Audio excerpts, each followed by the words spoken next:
but I am going to make you now talk about the fun thing, which is that you are in the 3rd season of I Think You Should Leave with Tim Robinson. Yes, I am! Which hit Netflix May 30th. Tell me all about it. So, that is such an interesting way I got cast.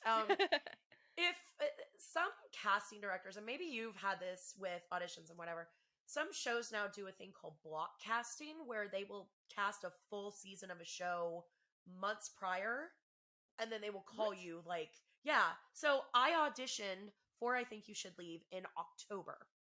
I auditioned for a top of show guest star, and it was one of those things where I've watched the show, and I actually have a really funny story about Tim Robinson. He's amazing. He's a great dude.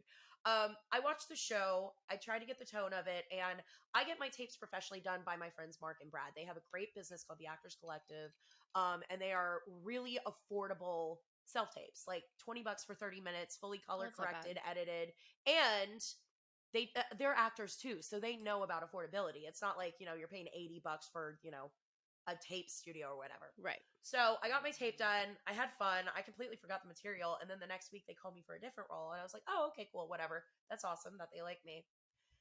And then I didn't hear anything. And I saw what the outside dates were. And I was like, this is weird that I'm not hearing anything. Maybe I don't know what's going on.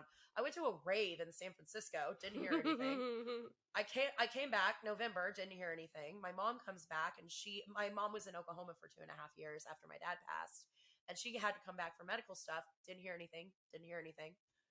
And then December 1st, I went to go take my rent, and I get a text message from my manager saying, do you want to work on I Think You Should Leave? And I was like, wait, did I book that? And he's like, yeah, you work tomorrow. Can you go get a COVID test? I was like, oh my God.